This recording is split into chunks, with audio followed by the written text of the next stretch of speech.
आप जब प्रातः कालीन उठें तो पहले उठने का नियम लें कि सूर्योदय के 1 घंटा पहले हम उठेंगे। देखो हमारी प्रार्थना मानना। तो इस समय सूर्योदय कई बजे होता है? लगभग 6 बजे, 6:30 बजे। 6। आप 5 बजे उठ जाइए और उठ करके सबसे पहला कार्य कीजिए, पृथ्वी के चरण स्पर्श कीजिए, भूमि के चरण स्पर्श कीजिए। और फिर आप जिस आसन पर बैठे हैं, देखो ध्यान से हमारी तरफ सुनना, जिस आसन पे बैठे हैं, जिस पे शयन किए थे, जिस सैया पर सोए थे, पृथ्वी को प्रणाम करने के बाद उसी सैया में 5 मिनट केवल बैठ जाइए और 5 मिनट बैठकर 5 संतों का नाम ले लीजिए। जैसे हम लोग श्री स्वामी हरिदास जी की जय, हरिवंश महाप्रभु की जय, हरिराम व्यास जी की जय, नागरीदास जी की जय, श्री ध्रुवदास जी की जय, 5 संतों के नाम याद कर लीजिए। इसके बाद नीचे उतरिए और पहले जो अपने माता पिता, अगर वो शयन कर रहे हैं तो कोई बात नहीं है, अगर वो शयन नहीं कर रहे हैं तो पहले जाकर माथा रखकर उनको प्रणाम कीजिए। इसके बाद आधा लीटर या 1.25 लीटर जितना आप जल पी सकते हैं, उस जल को आप हल्का सा गर्म करवाइए अपने माता पिता से, जो भी आपकी सेवा में हो, या अगर आप स्वयं कर सकते हो तो स्वयं हल्का सा। अगर 500 ग्राम पी जाए तो और अच्छी बात है, और इससे ज्यादा पी जाए तो अच्छी बात है। वज्रासन में बैठना आता है? वज्रासन जानते हो आप लोग? देखो वज्रासन, वो देखो बैठ रहे हैं, ये दोनों पैरों को ऐसे करके इससे बैठकर जल पिया जाए।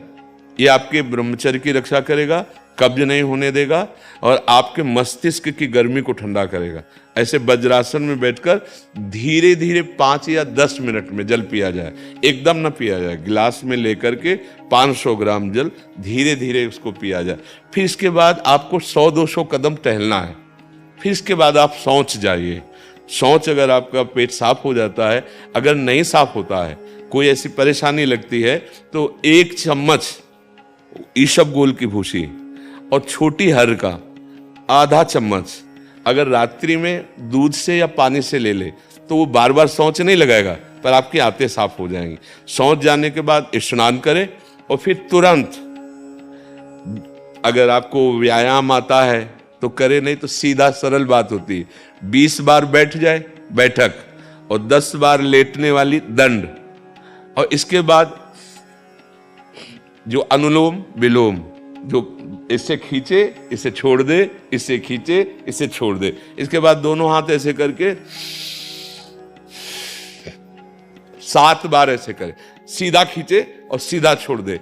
इतना ही तुम्हारे लिए प्राणायाम की आवश्यकता है। अब अपनी दिनचर्या में लग जा। जो पढ़ाई का कार्य दिया गया है, आगे तुम्हें और भजन की बात हम नहीं कह रहे, जो पढ़ाई का कार्य दिया गया है वो भगवान की ही पूजा है। आपकी दिनचर्या जो आपको अपने गुरुजी या टीचर जी को जाके प्रमाणित करनी है, कल जो पढ़ाई गई थी आज के लिए, वो आप सुबह सुबह उस समय व्यायाम के बाद, तो आप देखना आपकी स्मृति बहुत प्रवीण हो जाएगी।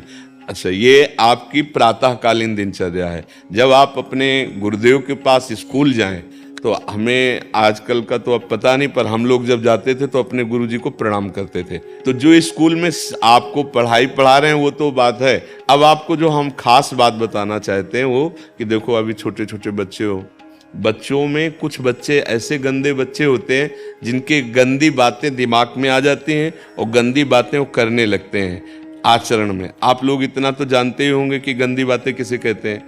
आप लोगों के पास अगर मोबाइल है तो कभी गंदी बात देखना नहीं। कोई भी बच्चा अगर गंदी बात दिखाए तो अपने टीचर से या अपने माता पिता से जाके शिकायत करनी चाहिए, वो बहुत हानिकारक होती है। कभी कोई भी गंदी बात अपने द्वारा नहीं होनी चाहिए। अभी आप नवीन जीवन धारण किए हुए हैं, आप भगवान की प्राप्ति, देश की भक्ति और बहुत अच्छे अच्छे पदों में जा सकते हैं। अच्छे पवित्र आचरण और पवित्र संस्कार।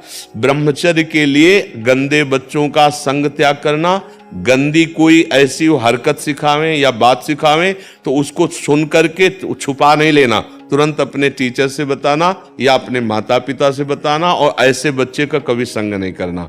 और रात्रि के सोते समय ये जरूर ध्यान देने वाली विशेष बात है, रात्रि के सोते समय जो भगवान का नाम प्रिय, जैसे इन लोगों ने आप लोगों को बताया राधा वल्लभ श्री, तो सोते समय बस प्रार्थना करो कि हे प्रभु आज दिन हमारा जो भी गलती हुई हो वो हमको आप प्रार्थना करते हैं कि आप हमें समझाओ क्या हमसे गलती हुई।